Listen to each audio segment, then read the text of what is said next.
So good morning. My name is Eric Ledet. I'm an associate professor in the Department of Biomedical Engineering at RPI.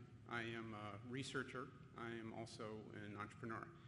I wanted to spend a couple minutes talking about research partnerships or partnerships with researchers as engines of innovation. And so 3 points.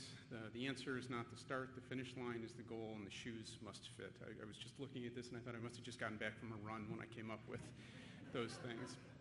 So the answer is not the start. What I'm talking about here is technology push versus market pull. Researchers are often very innovative. They are often very creative, very good at developing new technologies. But oftentimes there can be a disconnect between that technology and an innovation that is commercializable. And oftentimes what happens, the scenario in academics, something like this, the graduate student comes into the professor and says, well, we were in the lab, we went to run this experiment, we fired up the new piece of equipment, the machine shook, it vibrated, and it just spit out some little dust, and we don't know what happened. And the faculty member says, wow, you just created the world's first nano-jafoffinator. And they get very excited about that.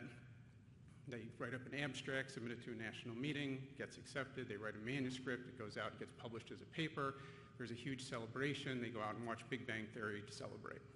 Fantastic. And then they come back and they say, well, wait a minute, is there some commercial value to this? Let's see if we can go out and identify a market. Let's see if we can make this fit into something. And go out and try to find maybe a commercial partner, somebody who has subject matter expertise in that market. And my experience with this is that oftentimes what happens is that there's a lot of effort that's put into shaping and modifying a square peg to fit into a round hole.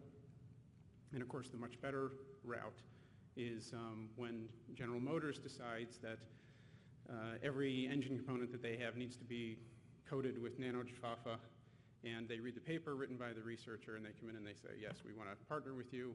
Let's continue the development for our application. We've identified a market. And then it's a much bigger celebration, and it's a Star Trek marathon. It's great. So the second point for, I think, good partnerships is the finish line is the goal. And what I mean by this is that oftentimes the goals of the parties involved in the partnership may not be clear, they may not be consistent with each other. And I think in order for this to be successful, especially academics and industry relationship, knowing what the end game is, what the target is, what the deliverable at the end of the day is extremely important and should be explicitly agreed on up front. For academics, publishing papers, graduating Ph.D. students, getting grants in is very important. Researchers are very good at developing proof of concept prototypes, benchtop work, exposed wires, MATLAB interfaces, things like that.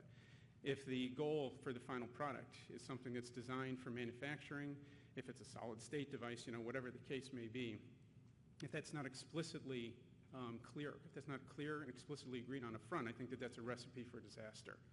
The goals have to be well defined, the constraints have to be identified ahead of time in order for that partnership to be successful. And the third thing is the shoes must fit. And what I mean by this is that the partnership has to be a natural fit for the long-term goals of the partners involved. And if General Motors decides that they need micro goop to cover all their components instead of nano-jaffa, and they read this paper and they say, well, let's go out and contact these researchers. They look like they have the skills and the tools, and maybe we can entice them with some funding for the research to go in this slightly different direction. And my experience is that oftentimes does not work.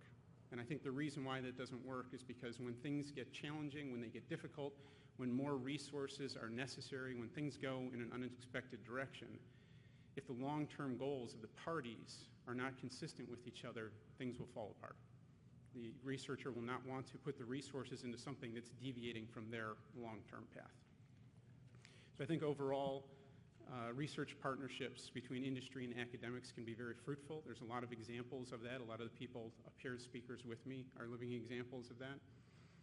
But I think that being explicit about goals, being consistent with the long-term objectives, and letting the market drive the technology and not vice versa are the absolutely critical components to making that successful. Thank you very much.